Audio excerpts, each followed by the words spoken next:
Hello sa inyo mga kasari, good afternoon. Welcome back to my YouTube channel. So, ang oras ngayon mga kasari ay 2:08 PM. So, alas 2 ng hapon mga kasari at wala masyadong bumibili. Ito yung tinatawag natin na patay na oras. Yung pasulpot-sulpot lang yung bumibili pa isa-isa. So, ang vlog natin ngayon mga kasari, medyo nakakasad lang ng very light. Dahil ang isa-share ko po sa inyo ay yung pagkatumal po ng aking GCash. Matumal na po, ilang araw na po ang GCash ngayon dito sa aming tindahan.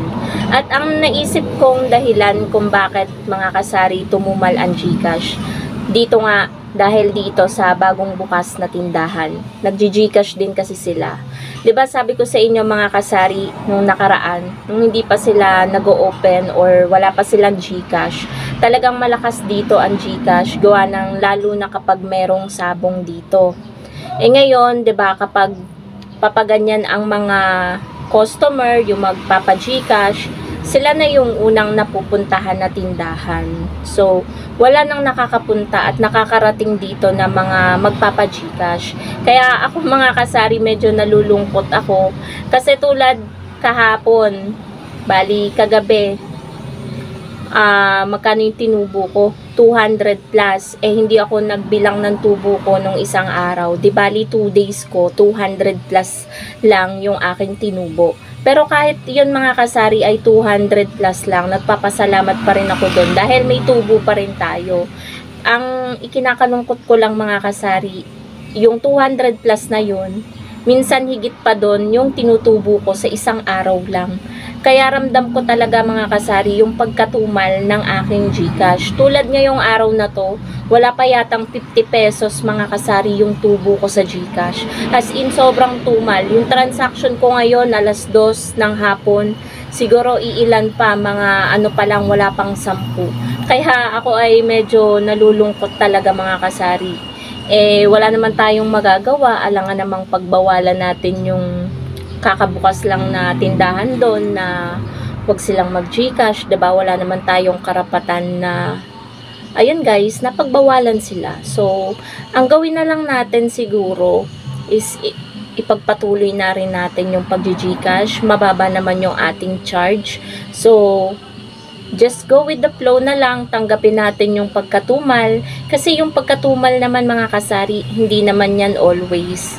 Darating din yung point na babalik din yung dating sigla ng ating benta or benta nga natin sa GCash.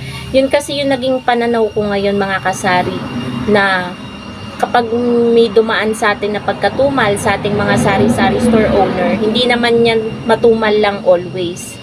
May point talaga na matumal. So, may point naman or panahon sa tindahan na magtataka ka, ba't ang daming bumibili? So, ayun, tanggapin natin kung ano yung dumadating sa atin na blessings, ganyan mga kasari.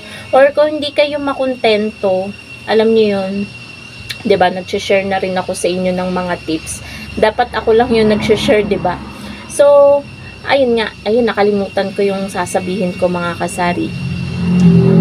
Basta yun nga, makontento tayo sa kung ano yung income na pumapasok sa atin.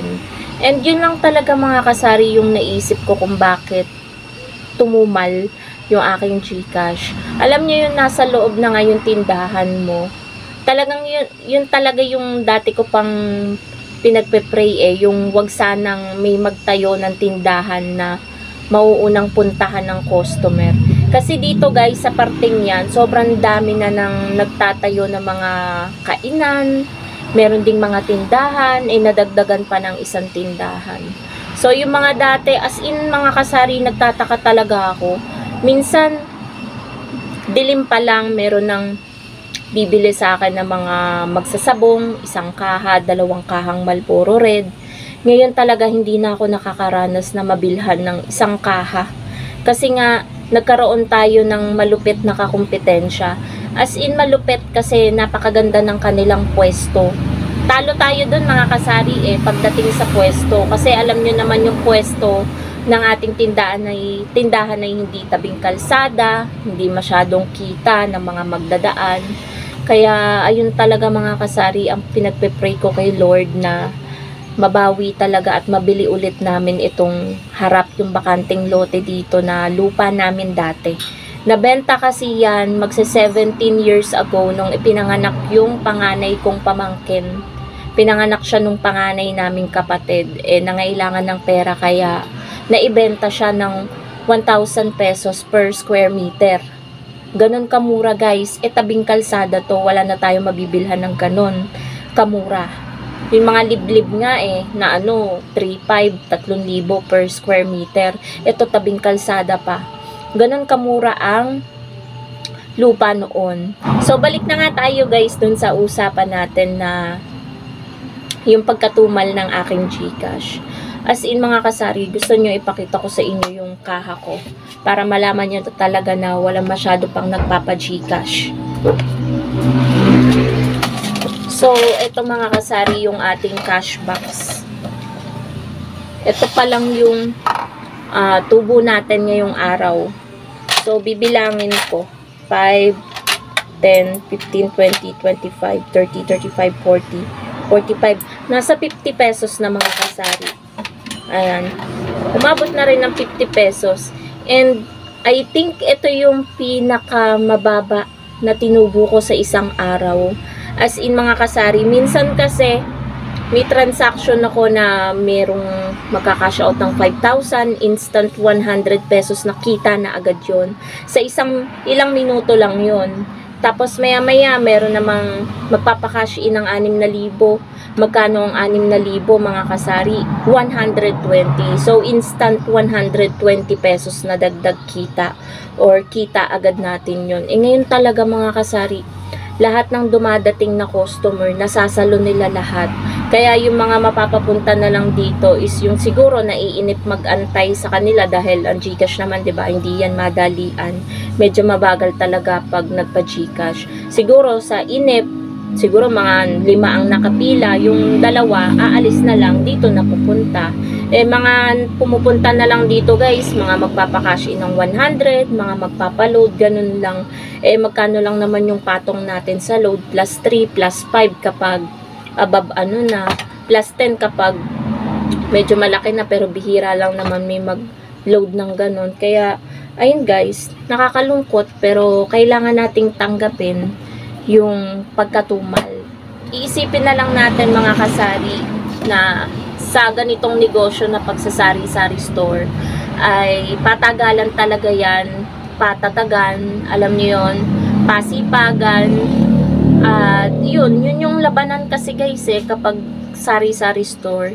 Ang lamang lang din kasi nila, meron silang kainan, maraming mga katulong, ganyan. Siguro mga 5 sila doon na nagtutulong-tulong.